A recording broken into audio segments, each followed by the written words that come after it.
A história começa com Cândido Neves, para os íntimos Candinho, que não parava em nenhum emprego. Contava 30 anos quando conheceu Clara, que tinha 22. Logo se apaixonou por ela, porém não tinha nada além de dívidas, mesmo que poucas, porque morava com um primo e compartilhavam do mesmo ofício, entalhador. Candinho só aceitou o emprego porque preferia ter um emprego quando casasse, o que não demorou muito. Clara era órfã e morava com sua tia, Mônica. Coloca Mônica. E juntas elas costuravam.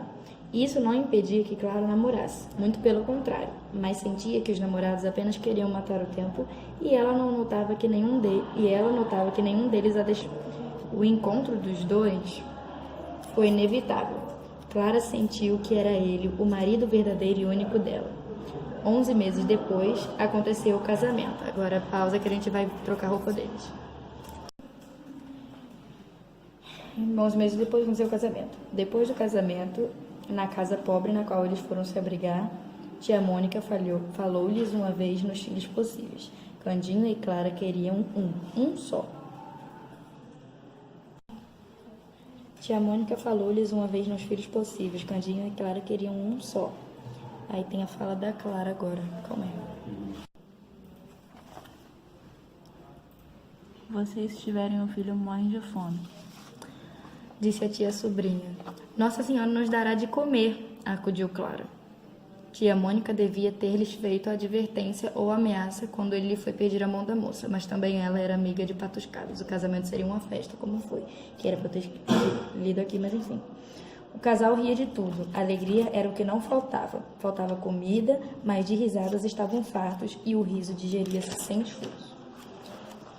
Clara agora costurava ainda mais, porque Candinho ainda não conseguira nenhum emprego fixo, mas nem por isso desistiriam da ideia de ter um filho. Até que um dia o bebê deu sinal de vida.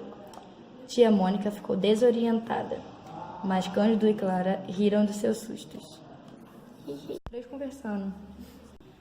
Deus nos há de ajudar, titia, insistia a futura mãe. Eu tô falando dois vozes, assim. Calma aí. A notícia correu pela vizinhança e agora a futura mãe costurava com mais afinco, intercalava de tempo em tempo a costura para fazer um enxoval de seu bebê, com a ajuda de tia Mônica, mesmo que de má vontade. Não era melhor tirar ele? vocês verão a triste vida. Suspirava ela. Mas as outras crianças não nascem tão bem? Perguntou Clara. Nascem e acham sempre alguma coisa certa de comer, ainda que pouco. Certa como? Certa, um emprego, um ofício, uma ocupação, mas em que é que o pai dessa infeliz criatura que aí vem gasta o tempo? Cândido Neves, logo que soube daquela advertência, foi ter com a tia, não áspero, mas muito menos manso que de costume, e lhe perguntou se já algum dia deixara de comer. Não era melhor tirar ele? A senhora ainda não jejuou senão pela Semana Santa. Isso mesmo quando não quer jantar comigo. Nunca deixo 4. Não é a mesma coisa. Quer que eu então faça além do que eu faço? Alguma coisa mais certa. Veja o marceneiro da esquina, o homem do armarinho, o tipógrafo que casou sábado. Todos têm um emprego certo. Não fique zangado. Não digo que você não seja vadio, mas a ocupação que escolheu é vaga. Você passa semanas sem vintém. Você vai. Sim, mas lá vem a noite. Lá vem uma noite que compensa tudo, até de sobra. Deus não me abandona, e preto fugido sabe que comigo não brinca. Quase nenhum resiste, muitos se entregam-se logo. Pra ver, mas aí tudo bem, o áudio já tá indo. Cândido Neves perdera já o ofício. Vocês pararam? Cândido Neves perdera já o ofício de pegar escravos. Perdera já o ofício. Pegar escravos fugidos trouxe-lhe um encanto novo. Não obrigava muito, apenas força, olho vivo, paciência, coragem e um pedaço de corda. Através dos anúncios de escravos fugidos, Cândido saía à pesquisa para ganhar algum dinheiro capturando-os. Aí agora pausa e a gente vai fazer ele. Através dos anúncios de escravos fugidos, Cândido saía à pesquisa para ganhar algum dinheiro capturando-os. Um dia os lutos começaram a escassear. Com o aumento da fama do ofício, novas pessoas passaram a fazê-lo e com isso as dívidas de Candinho começaram a aumentar. A vida fez-se difícil e dura, comia-se fiado e mal, comia-se tarde. O senhorio mandava pelos aluguéis. Clara passava a costurar ainda mais e cada vez menos Cândido tinha o dinheiro dos pretos fugidos. Chegou o 8º mês, onde a necessidade era ainda maior. Um mês angustiante, ainda melhor que o 9º, que dispenso aqui detalhar. Coloca o Cândido na cena. Cadê o quarto? Calma aí. É esse daqui. Calma aí. Vai ser você agora. Vai. Tem ponte a Mônica também. Ponte a Mônica. Aqui. Faz um pouco de vídeo. Não, de qualquer coisa ela dá um corte, mas... Aí isso aqui, nessa parte você dá um cortezinho, porque, né? Ficou bonita de vestido, né? Pronto. Você vai falar isso aqui. Só o não, tia Mônica. E depois isso aqui, depois que eu ler, vai. Não, tia Mônica, isso nunca. Brandou Candinho, recusando o conselho que me custa escrever, quanto mais ao pai ouvi-lo. Candinho, desesperado, começa a procurar por algum escravo fugido no anúncio, mas era em vão. Não, calma aí, eu li errado. Pausa aí. Foi na última semana do derradeiro mês que a tia Mônica deu ao casal o conselho de levar a criança que nascesse à roda dos enjeitados. Em verdade, não podia haver palavra mais dura de tolerar 2 jovens pais que espreitavam a criança para beijá-la, guardá-la, vê-la rir, crescer, engordar, pular. Aí é você que vai falar agora. Se não aparecer algum dinheiro, como é que a família há de aumentar? E depois há tempo, mais tarde, quando o Senhor tiver a vida mais segura, os filhos que vierem serão recebidos com o mesmo cuidado que este, ou maior. Este será bem criado, sem lhe faltar nada, pois então a roda é alguma praia ou monturo. Lá não se mata ninguém, ninguém morre à toa, enquanto que aqui é certo morrer, se viver enfim. Tia Mônica terminou a frase com um gesto de ombros, deu as costas e foi meter-se à alcova. Tia já insinuado aquela solução, mas era a primeira vez que o fazia com tal franqueza. Franqueza e calor, crueldade, se preferes. O momento foi interrompido por alguém que batia à porta da rua. Quem é? Perguntou o marido. Sou eu. Casa, credor de 3 meses de aluguel, que vinha em pessoa ameaçar o inquilino. Este quis que ele entrasse. Não é preciso, faça um favor. O que foi isso?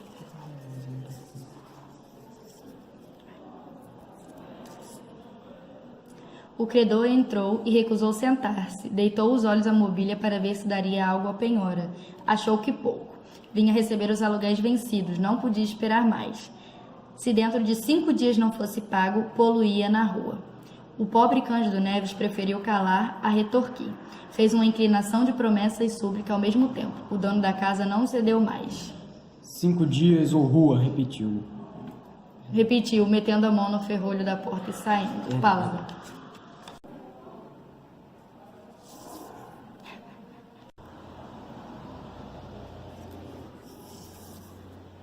Entrar do outro lado.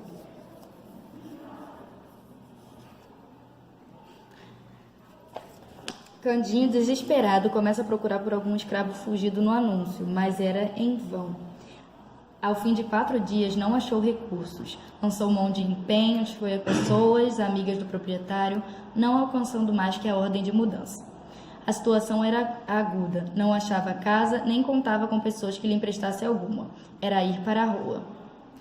Não contava com a tia Mônica. Não contava com a tia. Tia Mônica teve arte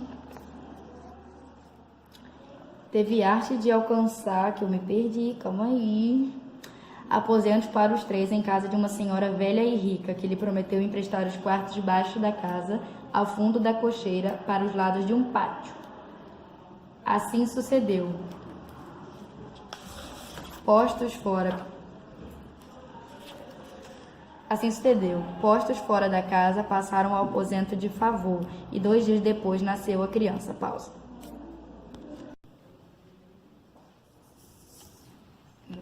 Foi. Ai, não. Foi. Não tá pai e a criança. A alegria do pai foi enorme e a tristeza também. Pai, volta aqui. Tia Mônica insistiu em dar à criança a roda. Cândido Neves pediu que não, que esperasse, que ele mesmo a levaria. Notai que era um menino e que ambos os pais desejavam justamente esse sexo. Mal lhe deram algum leite, mas, como chovesse à noite, assentou o pai levá-lo à roda no dia seguinte. Pausa. Tá gravando. Pausa. De novo. Deixa ela por aqui. Tá, agora calma aí. Naquela, reviu todas as suas notas de escravos fugidos. As gratificações, pela maior parte, eram promessas. Algumas traziam uma soma escrita e escassa.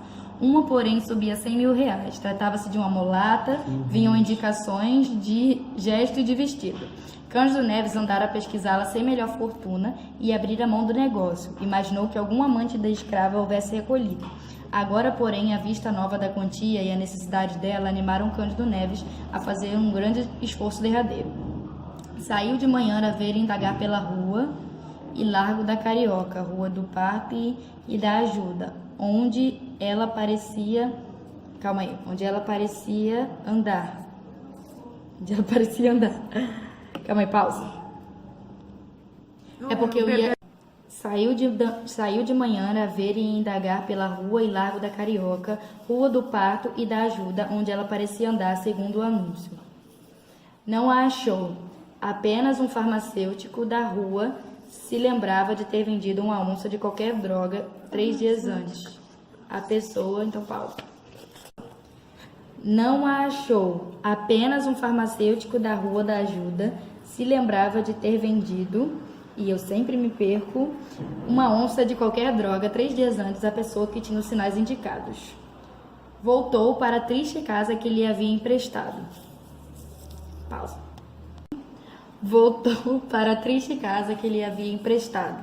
Tia Mônica arranjara de si mesma a dieta para a recente mãe e já tinha um menino para ser levado à roda. O pai, não obstante o acordo feito, mal pôde esconder a dor do espetáculo. Cogitou 1000 modos de ficar com o filho, nenhum prestava, não podia esquecer o próprio albergue em que vivia. Cândido Neves foi obrigado a cumprir a promessa. Pediu à mulher que desse ao filho o resto do leite que ele beberia da mãe. Passa o filho.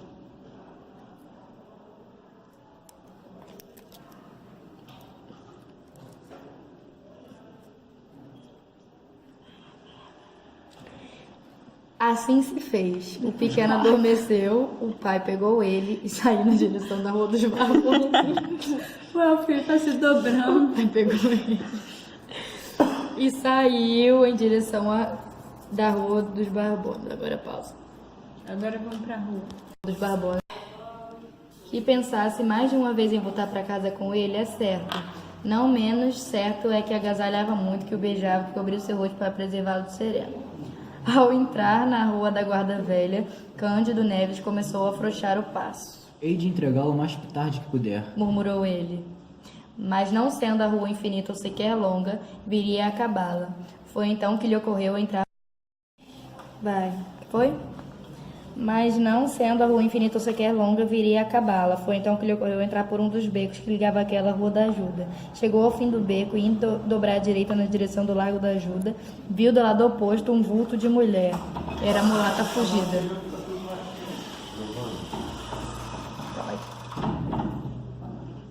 Pode falar na verdade, né? Porque a gente tá...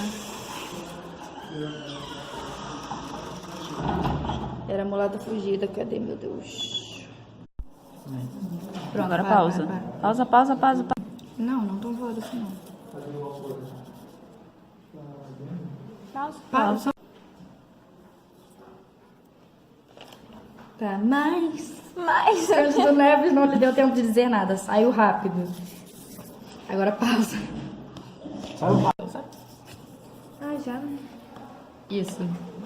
Cândido Neves atravessou a rua até o ponto que pudesse pegar a mulher sem dar alarme. Já tirou foto? No extremo da rua, quando ela ia descer a de São José, Cândido Neves aproximou-se dela. Era a mulata fujona. Tô tentando me achar, calma aí. Houve aqui luta, porque a escrava gemendo se arrastava a si e ao filho. Quem passava estava à porta de uma loja, compreendia o que era e naturalmente não acudia. Arminda, blá, blá, blá, blá, não interessa. Foi arrastando a escrava pela rua em direção aos ourives, em direção à alfândega, onde residia o senhor. Na esquina desta a luta cresceu. A escrava pôs os pés na parede, nada disso vai aparecer, recuou com grande esforço inutilmente. O que alcançou foi, apesar de ser a casa próxima, gastar mais tempo em lá chegar do que devera. Enfim, arrastada, desesperada, arquejando, ainda ali ajoelhou-se, mas em vão. O senhor estava em casa. Tira foto, Acudiu ao chamado e ao muro. Tira foto, pausa. Correndo, velho. Aí, quando lá chegou, na verdade a gente tinha que fazer ele entrando, né? Senão ele vai aparecer do nada.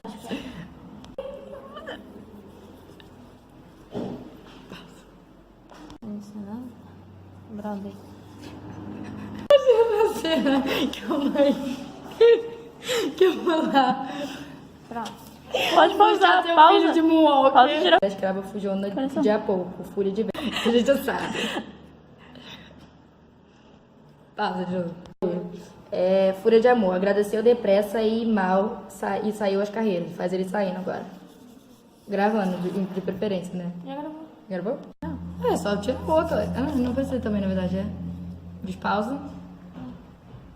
Ela tirou outra foto. Acabou. É isso.